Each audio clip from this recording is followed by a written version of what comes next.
Alhamdulillahi Rabbil Alamin, wassalatu wassalamu ala asrafil anbiya'i wal mursalin, amma ba'du.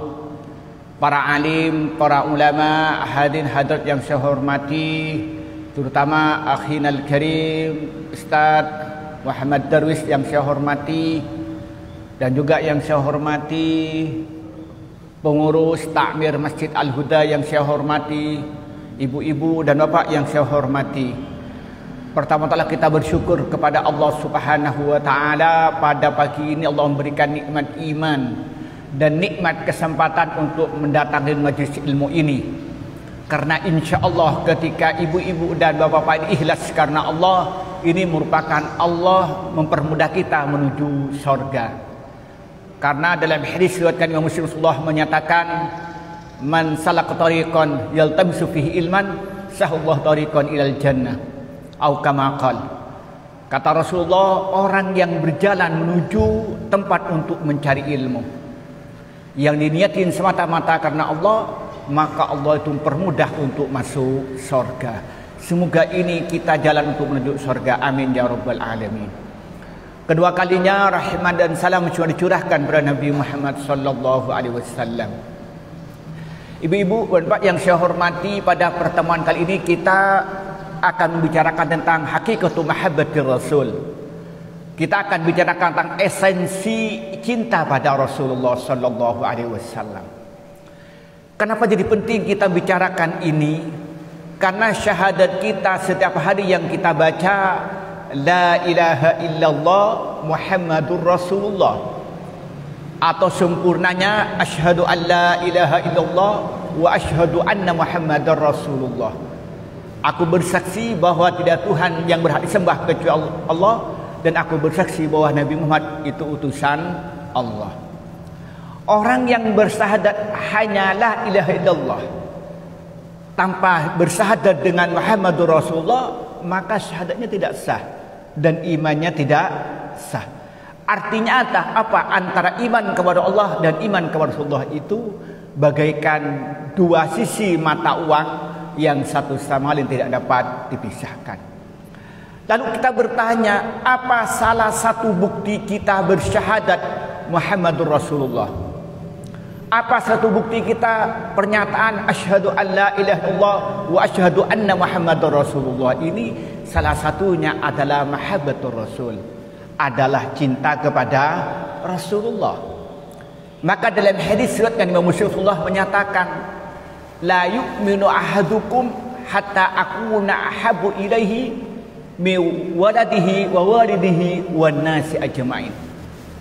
Kata Rasulullah, tidak sempurna, itu kalau diterjemahkan tafsirnya, tapi kalau di mana letaknya tidak beriman, la yu'minu, tapi ditafsirkan tidak sempurna iman seorang, hatta akuna, sehingga aku, kata Allah, ahabu ilaihi, lebih dicintai, mi waladihi, dari anaknya, wa walidihi, dan orang tuanya, wa nasi ajmain, dan manusia kepada keseluruhan. Artinya apa? Kita walaupun mengaku beragama Islam dan mengaku bersyahadat, belum hati kita ini menempatkan Rasulullah sebagai cinta di atas segalanya, maka iman kita ini belum sempurna. Itu yang terpenting. Maka karena itu kita harus menempatkan hati kita ini, di mana hati kita memposisikan Nabi Muhammad itu adalah segala-galanya. Coba di atas anak. Ibu-ibu dan bapak-bapak tahu yang punya anak, terutama punya anak kecil. Coba bayangkan, ibu ini berani bangun malam dan senang bangun malam karena punya anak. Coba bayangkan kalau anaknya itu sakit di rumah sakit, dia rela tidak tidur. Bapak-bapak rela bekerja mulai pagi sampai sore untuk berikan nafkah kepada anaknya. Apa dah bentuk kecintaan kepada anaknya? Orang tua rela berkorban demi kebaikan anaknya, itu untuk cinta kepada anaknya. Maka kata Rasulullah, cintanya kepada Rasulullah itu harus di atas cinta kepada anaknya. Itu coba bayangkan. Maka karena itu, satu ketika Umar bin Khattab itu datang kepada Rasulullah. Wahai, hadis riwayatkan Imam Bukhari Muslim. Satu ketika Umar datang kepada Rasulullah, wahai Rasulullah, engkau itu sangat kucintai di atas segalanya, melebihi orang tua, melebihi anak, lebih dari manusia. Cuman masih saya lebih mencintai diri saya sendiri. Apa Rasulullah? Tidak wahai Umar. Lah, belum sempurna imanmu Umar kalau masih kamu lebih mencintai dirinya sendiri dibandingkan mencintai saya. Apakah Umar bin Khattab? Wahai Rasulullah, saya mencintai engkau melebihi daripada mencintai aku diri sendiri. Rasulullah menyatakan al-ana, kalau sekarang sudah sempurna imanmu wahai Umar bin Khattab. Nah, Umar bin Khattab ini memberikan pernyataan dengan tulus kepada Rasulullah, yang pertama kali menyatakan bahwa Rasulullah itu adalah di atas segalanya, tapi masih di bawah cinta pada dirinya sendiri.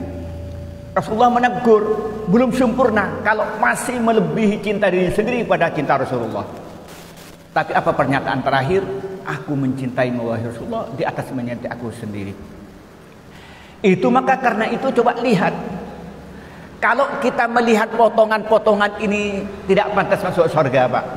Coba sampean lihat, kira-kira mulai bangun sampai sekarang ini, tanggaplah dibangun jam 2:30 lah, tahajud lah. Anggaplah ketepadannya yang tahajud, yang ketepadan tidak ya karuan lah, sudah tahajud. Kemudian saat subuh berjamaah. Coba sekarang ngitung, mulai tadi bangun sampai sekarang ini, kalau hitung lebih banyak kebaikan yang kita lakukan atau kejelekan yang kita lakukan. Kadang pagi-pagi kita ini hati sudah mangkel. Seorang istri sudah marah pada istri sudah marah pada suami. Udah. Kadang-kadang keluar kata-kata yang tidak pantas. Coba gimana? Enggak ada pantasnya untuk masuk surga. Kalau nanti dihitung sampai nanti malam, kira-kira ngitung-ngitung kita ini pantas enggak masuk surga? Tidak pantas, Pak. Maka dalam hadis riwayat Imam Bukhari Muslim, suatu ketika seorang Arabi datang ke Rasulullah, pertanyaannya sangat aneh. Begini kejadiannya, satu Rasulullah ini ada di masjid bersama sahabat, bercerita tentang kedahsyatan hari kiamat, menceritakan bagaimana di padang mahsyar, bagaimana nanti itu di neraka. Semuanya pada menangis karena merasa khawatir dirinya ada dalam kesengsaraan ketika hari kiamat. Namun ada seorang Arabi, Arab pedesaan ini, dia mikir begini, orang kok pada nangis tentang hari kiamat. Dia pada ngelihat, akhirnya apa? Dia dengan jujurnya tanya pada Rasulullah, wahai Rasulullah, ya Rasulullah, mata sa'ah, kapan hari kiamat? Mulai tadi engkau menceritakan tentang kedahsyatan hari kiamat, tentang ahwalul kiamat, tapi sampai detik ini tidak diceritakan kapan hari kiamat. Lalu sahabat bertanya, yang Arabi tadi, yang orang Arab pedesaan, mata sa'ah, kapan hari kiamat? Rasulullah itu agak terkejut dengan pertanyaan Arabi ini, gitu ya. Kok aneh pertanyaannya? Karena sahabat yang lain pada merasa khawatir, kok ini tiba-tiba tanya, kapan hari kiamat? Lalu si Arabi tanya, lalu Rasulullah bertanya kepada Arabi, mada adat tadaha?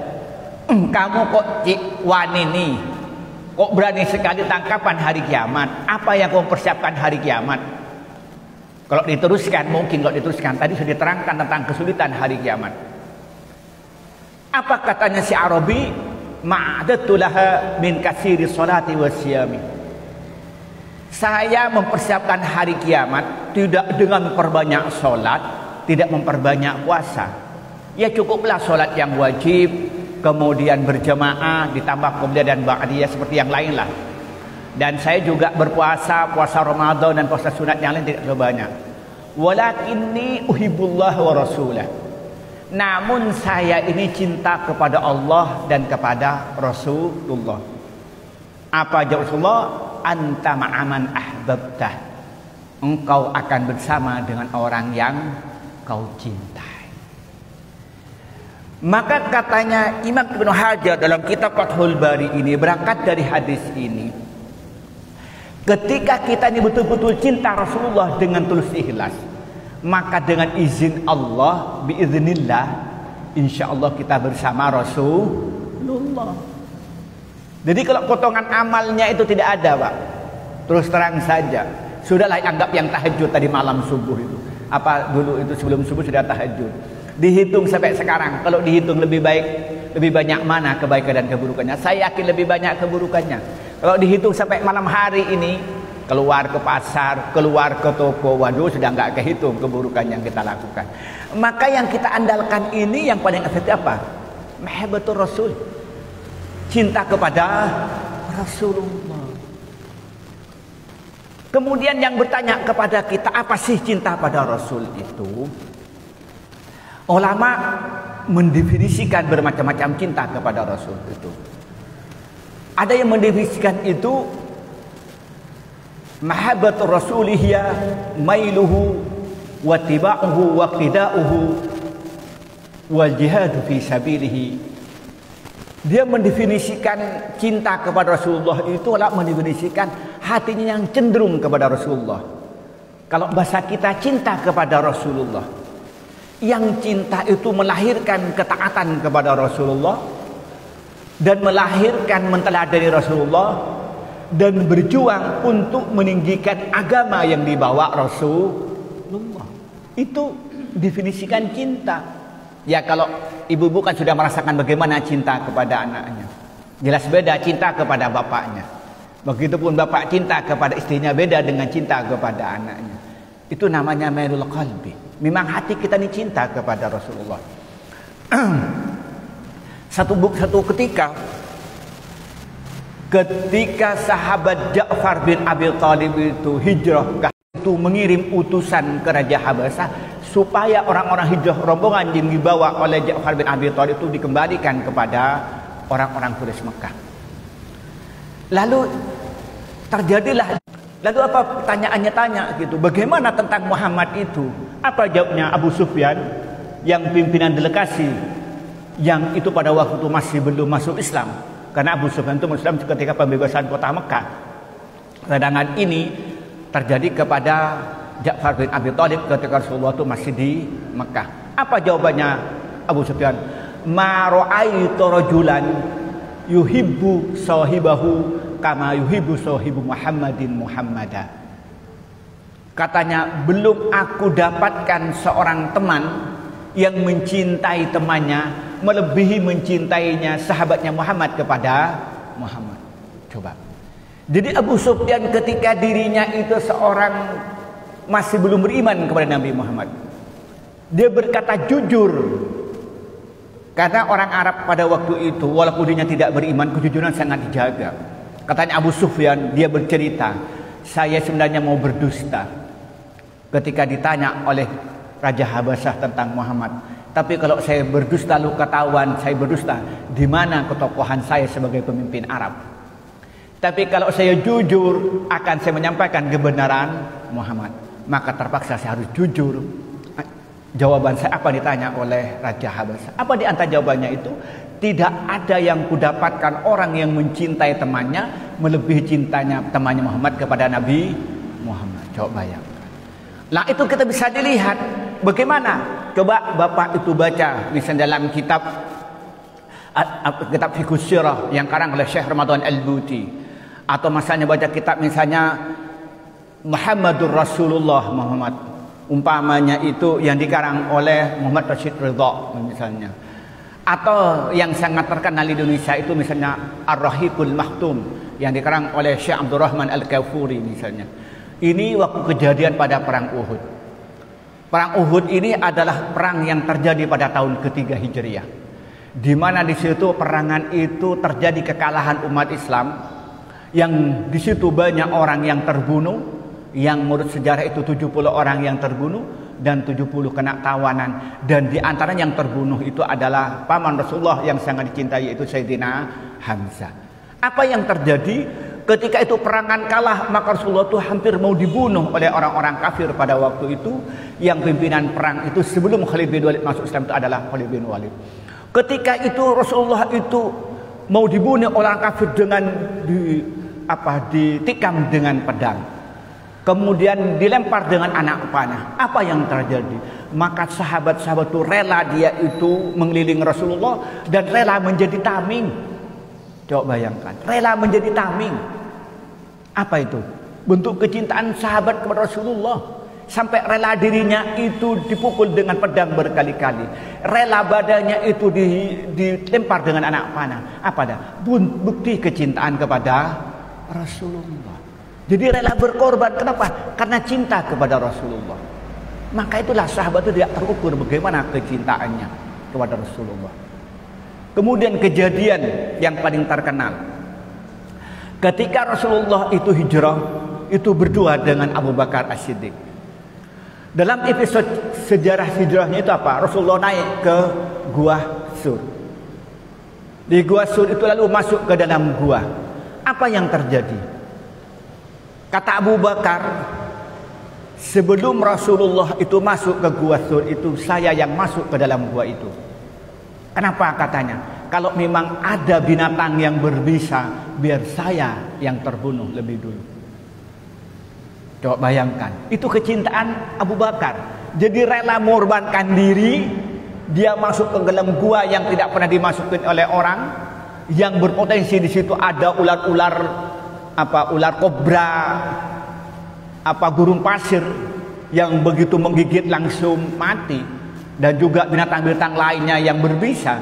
Abu Bakar itu masuk ke dalam gua itu baru dibersihkan. Sudah dibersihkan semua, lalu lubang-lubang itu ditutup. Lalu setelah bersih, cuman ada satu lubang yang nggak bisa ditutup. Apa yang terjadi? Baru Rasulullah dipersilahkan untuk masuk ke dalamnya.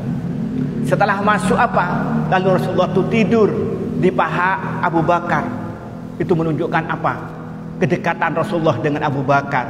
Sampai dia rela tidur di pahanya. Dan kakinya itu dibuat nutup lubang daripada di gua yang nggak bisa ditutup itu. Apa yang terjadi? Tak lama kemudian ternyata Abu Bakar itu dipatok ular. Dan dipatok ular, nyamannya sakitnya bukan main.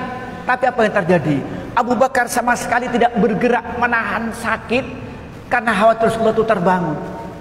Namun karena sakitnya yang gak bisa menahan, itu apa yang terjadi? Dia menetes air mata. Dan air matanya menetes pipi Rasulullah. Lalu Rasulullah terbangun. Lalu apa Rasulullah? Wahai Abu Bakar, air apa ini yang menetes wahai Abu Bakar? Apa jawabnya Abu Bakar? Air mata Rasulullah. Kenapa? Karena kaki saya digigit ular ya Rasulullah. Digigit ular atau dipatok ular. Lalu Rasulullah bertanya, wahai Abu Bakar, kenapa kamu tidak bilang kepada engkau? Iya Rasulullah, karena saya khawatir engkau itu terbangun karena engkau sedang tidur nyenyak. Nah setelah itu Rasulullah bertanya, mana kakimu yang digigit ular? Lalu Rasulullah itu ludahi dan ternyata sembuh. Ya ludahnya Rasulullah bukan ludahnya sampean. Kalau udah sampean dia bau, ternyata sembuh. Coba episode yang tampilkan coba. Abu Bakar yang pertama kali dia masuk rela dirinya berkorban. Bahkan ketika dia tidur, Rasulullah di pahanya kakinya dipakai nutup lubang yang tadi nggak bisa ditutup. Ternyata betul lubang ini yang ada ularnya. Dan dipatok bertahan, dia tidak bergerak. Tapi dia menetes air mata karena menahan kesakitan yang tidak mampu dia menahannya. Apa menunjukkan ini? Kecintaan Rasulullah. Apa kecintaan Abu Bakar kepada Rasulullah itu melebihi mencintai dirinya sendiri. Bukan kamu plase kalau sampai digigit nyamuk, aduh gitu ya. Digigit semut, aduh kabur. Coba Abu Bakar ini menunjukkan kecintaan kepada Rasulullah. Coba bayangkan. Sampai digigit ular aja menahan diri, dia tidak menjerit. Cuman karena sakitnya sudah nggak tertahankan menetes air mata. Ini kecintaan Abu Bakar kepada Rasulullah. Sudahlah Rasulullah, Abu Bakar ini sudah tingkat tertinggi imannya. Coba kita di bawahnya. Coba lihat. Misalnya Bilal bin Rabah. Bilal bin Rabah ini ketika dia masuk Islam, dia kemudian ketahuan oleh tuanya, yaitu pada waktu itu adalah Umayyah pada waktu itu. Saya lupa apa Umayyah ya tuannya. Pokoknya dia dari kafir Quraisy Mekah tuannya. Singkat cerita, dia itu dipaksa untuk kembali kepada agama nenek moyang mereka, yakni menyembah berhala. Tapi Bilal bin Rabah ini menunjukkan kecintaan kepada Rasulullah dan cintaan kepada Islam. Dia itu tidak tergoyahkan. Coba bayangkan. Menurut sejarah itu, coba sampean baca dalam kitab misalnya itu apa dalam kitab Ar-Rahiqul Makhtub, atau yang paling banyak dibaca di masyarakat itu misalnya Khalasatun Nuril Yakin misalnya, atau baca kitabnya misalnya Ahmad Syalabi, Tahul Islam Hadaratul Tahul Islam wal Hadarah al-Islamiyah, misalnya itu kita baca di situ bagaimana Bilal itu. Dia itu dijemur di padang pasir, itu kepalanya dibikin melintang ke atas, perutnya diberi batu dan dipukuli untuk supaya kembali kepada agama nenek moyang mereka dan membenci Rasulullah. Coba bayangkan, rela mereka dijemur 7 hari itu, yang pada akhirnya ketahuan Abu Bakar As-Siddiq. Lalu Abu Bakar As-Siddiq dibeli Bilal bin Rabah itu dan dimargakan oleh Abu Bakar As-Siddiq. Coba bayangkan, di mana itu adalah kecintaan kepada Rasulullah Shallallahu Alaihi Wasallam. Nah, yang menjadi pertanyaan kepada kita ini sekarang tidak bisa bertemu dengan Rasulullah. Kita mendapatkan cerita-cerita tentang Rasulullah, mendapat kisah-kisah tentang Rasulullah. Yang ketepatan bapak-bapak ini misalnya datang ke Mekah, kita bisa melihat misalnya itu tentang rumah Siti Khadijah, bisa melihat bekas rumahnya sudah tidak nampak Abu Bakar As-Siddiq, Umar bin Khattab. Yang ketepatan umroh yang terakhir ini, bukan yang terakhir ya, mungkin umroh lagi lah, nggak enak bahasanya. Umroh yang kemarin itu bulan Syawal, saya ini berapa kali sengaja sholat jamaah tidak di Masjidil Haram. Saya sholat di masjid di situ dulu tempat rumahnya Umar bin Khattab, untuk mengenang bagaimana kecintaan Umar bin Khattab. Dan saya sengaja sholat di situ tempat rumahnya Abu Bakar dulu, untuk mengenang kecintaan Abu Bakar kepada Rasulullah. Nah, kita ini adalah orang yang dicintai oleh Rasulullah, karena kita ini beriman kepada Rasulullah tanpa kita melihat Rasulullah. Dalam hadis yang panjang, Rasulullah menyatakan, aku cinta kepada saudara-saudaraku. Lalu sahabat bertanya kepada Rasulullah, wahai Rasulullah, apakah kita ini bukan saudaramu wahai Rasulullah? Apa Rasulullah? Engkau bukan saudaraku, tapi engkau adalah sahabatku. Saudaraku adalah orang-orang yang beriman kepadaku, padahal dia tidak pernah melihatku. Jadi dalam hadis yang sahih ini dijelaskan kepada kita ini dicintai oleh Rasulullah karena kita diakui saudaranya. Kata Rasulullah, engkau ini semua sahabatku karena kau ketemu dengan aku. Dan saudara-saudaraku adalah orang di mana dia beriman kepadaku dan dia tidak pernah melihat. Jadi kita dirindukan Rasulullah, dicintai oleh Rasulullah. Yang jadi pertanyaan, di mana balas cinta kita pada Rasulullah? Maka apa cinta Rasulullah kita? Apa cinta kita Rasulullah ini? Ya kita harus merasakan cintanya. Seperti kayak sampean kangen kepada anaknya, seperti sampean kangen kepada istrinya. Itulah bayangan cinta kita, nama mailul qalbi kepada Rasulullah. Itu yang kita rasakan. Lalu kemudian bagaimana mengekspresikan mailul qalbi itu, kecenderungan hati kepada Rasulullah, cintaan kepada Rasulullah? Apa? Ya dibentukkan dalam apa? Pembacaan sholawat. Ya sholawat sesuai dengan bacaannya masing-masing. Mungkin ada yang baca Allahumma sholli ala Muhammad, mungkin ada yang meyakini Allahumma sholli ala Sayyidina Muhammad. Terserahlah, saya tidak masuk kepada khilafiyah, sesuai dengan keyakinannya masing-masing. Nah, kalau nanti menyatakan apa pada Sayyidina atau tidak, itu diskusi tersendirilah. Nanti karena itu panjang pendiskusinya itu ya. Apa cukup Allahumma sholli ala Muhammad. Tapi yang penting kita ini, innallaha malaikatahu yusholluna 'alan nabi ya ayyuhalladzina amanu shollu 'alaihi wasallimu taslima. Tidak ada perintah ibadah kepada hambanya, perintah dari Allah Subhanahu wa taala yang Allah menjelaskan diri juga melakukan. Coba, innallaha malaikatahu yusholluna 'alan nabi. Sungguhnya Allah dan para malaikat berselawat kepada Rasulullah, kepada Nabi Muhammad. Walaupun tafsirannya wassalatu minallahi rahmatun wa maghfiratun. Selawat dari Allah itu adalah rahmat dan pengampunan dari Allah. Wassalatu minal malaikati istighfarun. Sedangkan salawat dari malaikat itu adalah permintaan ampun kepada Allah. Tapi di sini Allah menyatakan ya ayyuhalladzina amanu shallu alaihi wasallimu taslima. Maka kita ini menunjukkan kecintaan kita ini kepada Rasulullah, ya berselawatlah. Daripada ibu-ibu cuma nanti nyanyi bingung.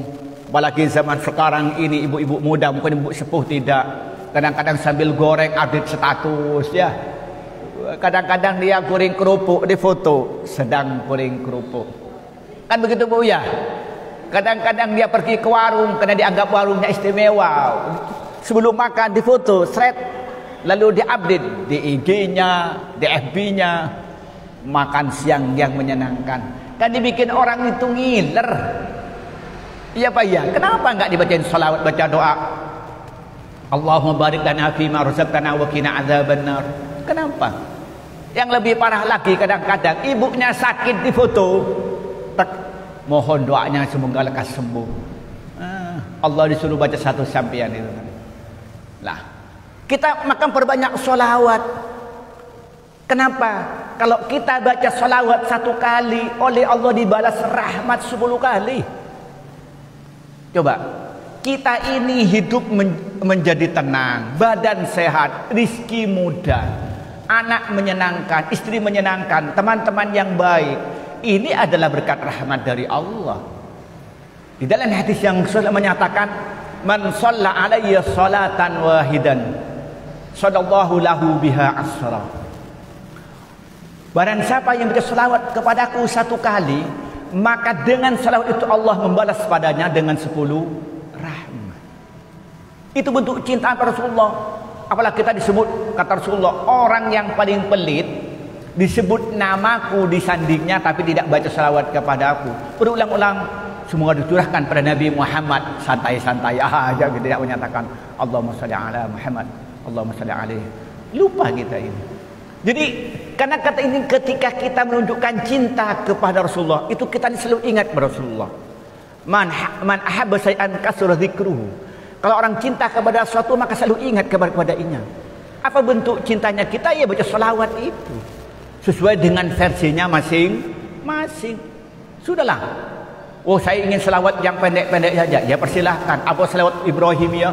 Allahumma shalli ala Muhammad wa ala sayyidina Muhammad kama shalla ala sayyidina Ibrahim wa ala sayyidina Ibrahim. Persilahkanlah. Saya tidak membatasi, saya tidak masuk kepada khilafiyah. Itu khilafiyah itu panjang nanti diskusikan. Tapi yang benar kata kunci kita berselawat kepada Rasulullah adalah bukti kecintaan kita kepada Rasulullah, itu yang pertama. Kemudian yang kedua ini, bukti cinta kepada Rasulullah apa? Kita mengikuti Rasulullah. Kita mengikuti apa yang diperintahkan Rasulullah. Rasulullah menyuruh kita ini salat berjamaah, kita berjamaah, salat berjamaah. Rasulullah menyuruh kita salat qabliyah dan ba'diyah, mereka salat qabliyah dan ba'diyah. Rasulullah merintah kita untuk salat tahajud. Untuk kita salat duha. Kita tidak mendiskusikan ini hukumnya wajib atau sunat. Udahlah diskusi yang berikutnya. Tapi yang di sini adalah perintah Rasulullah. Yang perintah itu ada sampai tingkatan wajib, ada tingkatan sunat. Kita menghindari apa yang dilarang Rasulullah, baik itu tingkatan itu haram atau tingkatan makruh. Terserahlah, itu tafsiran usul fikih. Tapi apa yang kita perintahkan oleh Rasulullah ya kita kerjakan, apa yang lainnya kita tinggalkan. Wa ma atakumur rasulu fakhuduhu wa ma nahakum anhu fantahu. Apa yang diperintahkannya kita laksanakan. Sahabat ini tidak pernah bertanya Rasulullah ini wajib atau sunat, tidak, perintah dilaksanakan. Itu bentuk kecintaan kepada Rasulullah. Coba satu contoh. Ketika Rasulullah itu menyuruh untuk hijrah dari Mekah ke Madinah, salah satu sahabat itu ada namanya Abdurrahman bin Auf. Ketika Abdurrahman bin Auf itu mau hijrah oleh orang kafir Mekah itu dihadang, tidak boleh hijrah kecuali ada 3 syarat. Di antaranya dia hijrah itu tidak boleh membawa harta sama sekali, hanya boleh pakai baju yang dipakai dan bawa pedang. Yang kedua, dia itu tidak boleh membawa keluarganya. Apa yang terjadi? Apakah Abdurrahman bin Auf itu lalu ragu-ragu? Tidak, dia berangkat dari Mekah ke Madinah atau kepada Yasrib pada waktu itu namanya. Itu apa yang terjadi? Dia hijrah. Kenapa? Bentuk ketaatan kepada Rasulullah, harus berkorban segalanya. Kalau korban harta mungkin masih mikir, korban istri dan anak rela ditinggalkan di Mekah, dia pergi hijrah dari Mekah ke Madinah. Apa? Bentuk ketaatan, taat itu bentuk cintanya kepada Rasulullah Sejauh mana kita? Coba yang paling dramatis ya. Sebagian besar penduduk Arab itu sebelum Islam itu adalah suka minum minuman keras.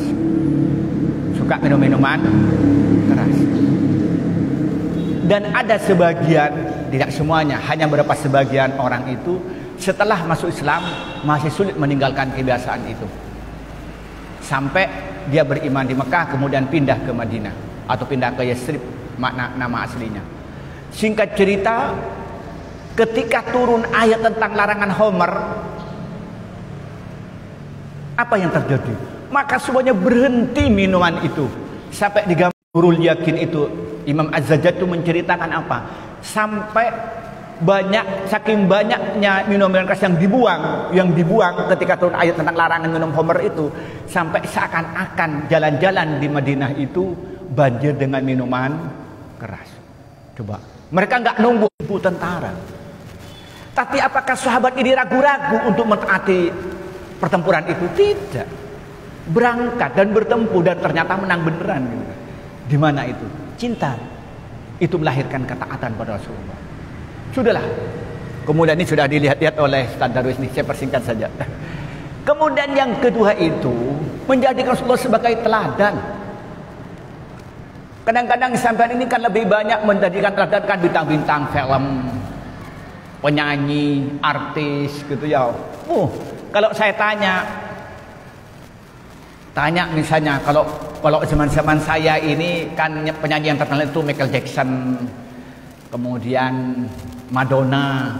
Tanya Michael Jackson itu orang mana, kemudian rumahnya mana, hafal semua. Iya Pak ya.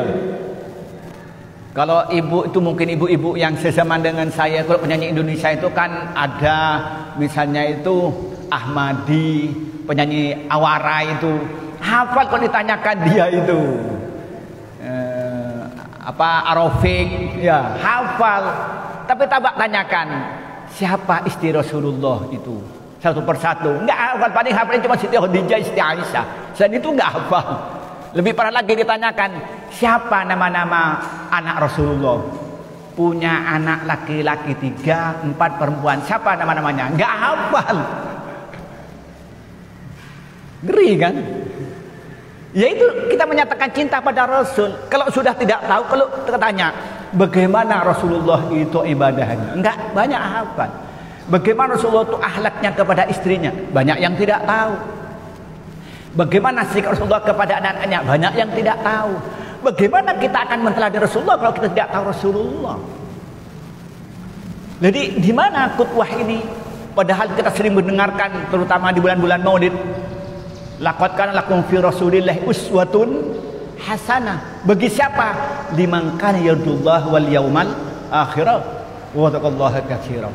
Apa kata? Laqad kana lakum fi Rasulillahi uswatun hasanah. Dalam diri Rasulullah itu adalah ada teladan. Tapi untuk siapa? Semua orang tidak. Liman yarjullaha wal yaumal. Orang yang mengharapkan keselamatan di akhirat. Jadi kita tidak semua. Maka karena itu, kalau kita betul keimanan kita itu menteladan tinggal begini, betul kecintaan orang ini mesti akan mentaati. Saya punya cinta kepada guru saya, pasti guru saya menjadi model. Saya dulu punya guru waktu di Sedogiri itu namanya Mas Hasani. Mas Hasani orang kezuhutan beliau itu, saya mondok 3 tahun, ini bajunya satu itu. Jadi dia dicuci sendiri. Coba. Ke pasar itu tidak nyuruh istrinya, dia yang pasar sendiri, tidak nyuruh santri. Coba pondok sebesar Sidogiri itu, santrinya puluhan ribu itu, dia belanja sendiri. Apa ditanya, Kiai, kenapa tidak istrinya yang suruh masak, Kiai? Kenapa tidak santrinya? Karena katanya Nabi di dalam kitab Qurratul Uyun, yang wajib memberikan nafkah itu adalah suami, yang wajib mencuci itu adalah suami, yang wajib masak itu adalah suami, bukan istri. Coba segitu. Nah saya itu setelah ini menteladani, saya itu jarang nyuruh nyuci pada istri. Saya kalau ke dapur, kalau tidak ada santri, saya temani masak. Apalagi diam di pondok yang baru, saya sering diguyonin. Ini tuan rumahnya bapakmu katanya. Kan anak saya kan baru pulang dari Al-Azhar ini, selesai S1 mau kembali lagi, digoyonin, saya yang masa itu. Saya ingin guru saya sebagai teladan saya jadi model. Nah, jadi saya yakin kalau kita cinta Rasulullah menjadi sebuah teladan. Itu. Kemudian yang terakhir mempersingkat ya, tinggal saya manfaatkan 5 menit ini. Bukti kecintaan kita kepada Rasulullah itu memperjuangkan agama yang dibawa Rasulullah. Rasulullah membawa agama Islam. Di mana komitmen kita kepada Rasulullah kalau kita tidak memperjuangkan agama Islam yang dibawa oleh Rasulullah? Mulai kita memahami tentang ma'rifatullah, ma'rifatul Rasul, kemudian ma'rifatul Quran, ma'rifatul hadis, ma'rifatul siratun Nabi dan sebagainya. Di mana? Kemudian bagaimana kita perjuangan kita itu meninggalkan agama Allah, otomatis dengan metode yang dicontohkan oleh Rasulullah dan sahabatnya. Ihqaqul haqqi bil haqqi wa ibtalul batil bil haqqi.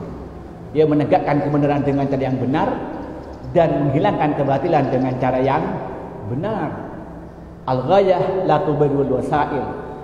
Tujuan yang baik tidak boleh mengharapkan segala cara. Maka Rasulullah menyatakan bahwa kita disuruh mengajak kebaikan dan melarang kemungkaran.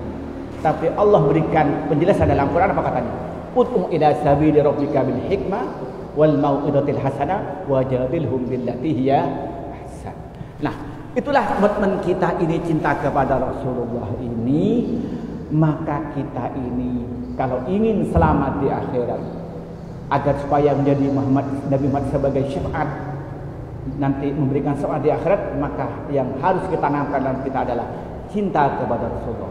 Istri dan anak kita tanamkan cinta kepada Rasulullah, dan cinta ini harus di atas segalanya. Apa bukti kecintaan kita? Adalah mentaati perintah Rasulullah dan menjauhi segala larangannya, dan menjadi Rasulullah sebagai teladan, lalu memperjuangkan agama Allah sesuai dengan bidangnya masing-masing. Kalau sebagai guru, ya berjuang melalui guru. Kalau berdagang, berjuang melalui pedagang. Yang ketepatan menjadi takmir masjid, ya berjuang melalui takmir masjid. Yang ketepatan dia punya kekuasaan, punya jabatan, dia ketepatan jadi Pak RT, Pak RW, jadi kepala desa, maka berjuang melalui kekuasaannya untuk menegakkan ajaran yang dibawa oleh Nabi Muhammad. Inilah pengantar dialog yang agak panjang, sebanyak 34 menit ya, dari yang seharusnya saya buka tanya jawab. Saya serahkan kepada moderator, kepada Ustaz Akhinal Karim, Ustaz Darwis. Wassalamualaikum warahmatullahi wabarakatuh.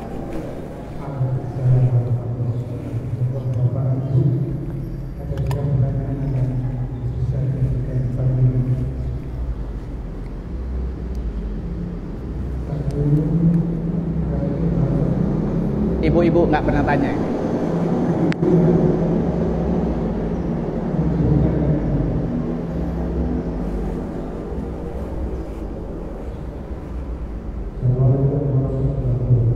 Waalaikumsalam warahmatullahi wabarakatuh.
Ya, terima kasih.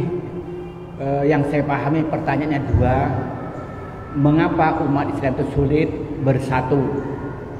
Pertanyaan yang kedua, kewajiban kita adalah mengikuti sunnah Nabi.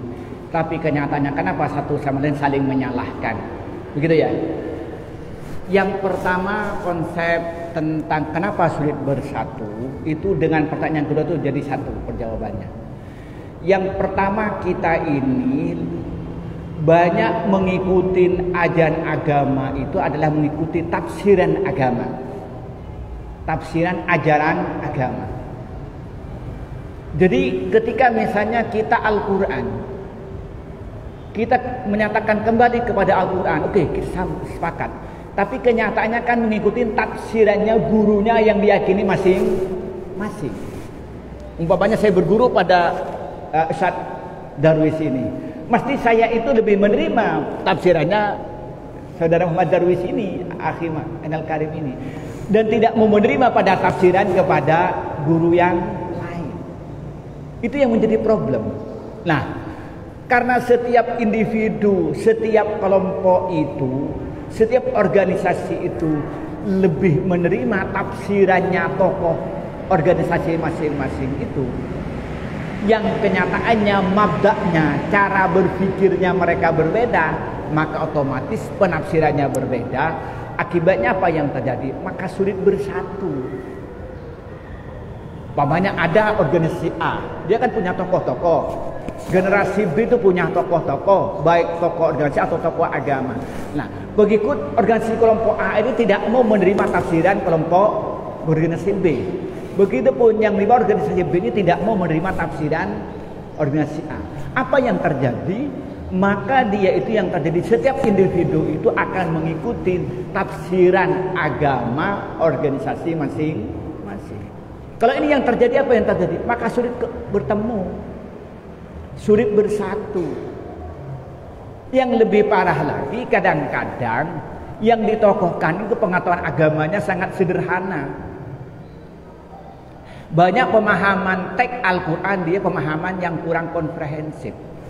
Oke, kita sepakat bahwa kita kembali kepada Al-Quran. Kita sepakat kembali kepada hadis. Tapi apakah Al-Quran ini bisa dipahami begitu saja? Kan tidak bisa. Karena Al-Quran itu memang Al-Quran itu namanya itu secara dalil itu memang itu sudah qat'iyatul wurud. Al-Quran itu memang benar, sudah yakin kebenarannya. Tapi ada yang donya itu dilalah, yang pemahamannya itu berbeda satu sama lain. Namanya contoh, salah satu kuru, bahwa orang perempuan yang iddah ini salah satu kuru, 3 kuru. Kuru dalam bahasa Arab itu mempunyai 2 arti. Kuru diartikan dia suci dari haid, kuru diartikan orang yang sedang haid. Ini maknanya berlawanan.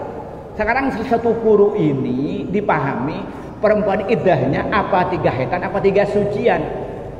Kalau Imam Syafi'i mengartikan kuru itu suci, Imam Ahmad mengartikan kuru itu haid, maka Imam Syafi'i itu mengartikan bahwa iddahnya perempuan ini adalah 3 sucian, tapi Imam Ahmad mengartikan 3 haid. Itu kan berbeda.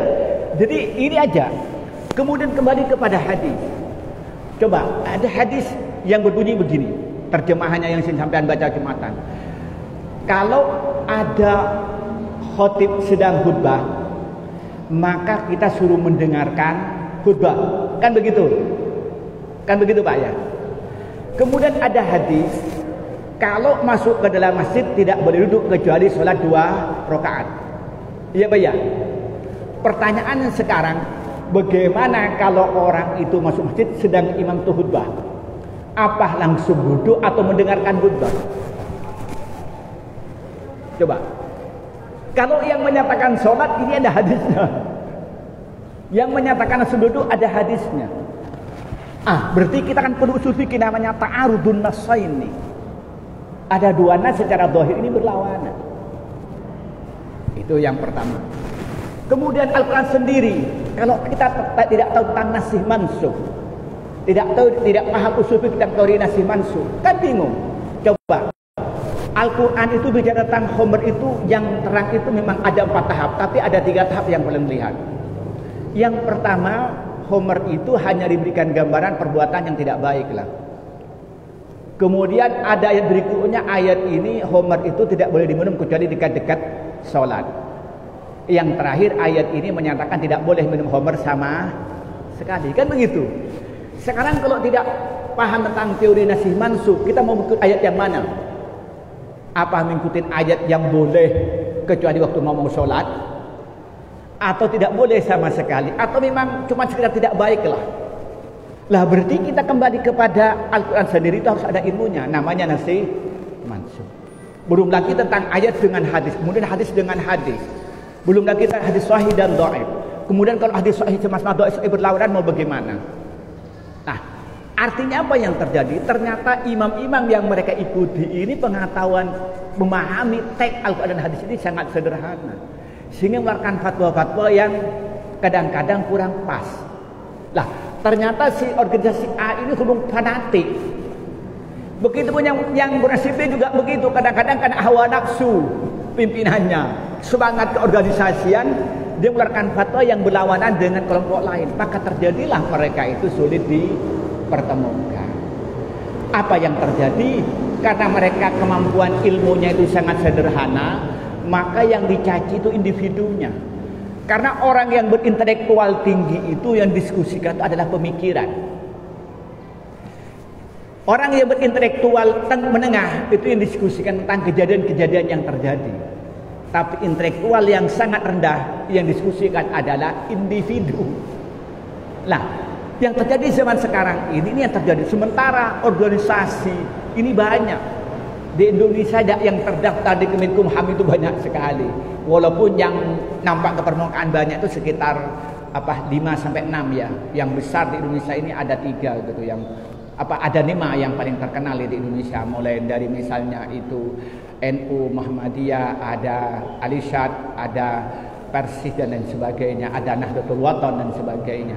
Tapi kalau dirunut kan banyak ke bawah. Sementara ini kadung-kadung masing-masing ini mempunyai keyakinan pada kelompoknya masing-masing. Maka karena itu kita ini kalau ingin bersatu itu yang pertama perbaikin tauhidnya dulu. Kalau sudah tauhidnya itu benar, maka insya Allah ya. Kemudian yang kedua, perbaikin pemahaman agama dengan sempurna.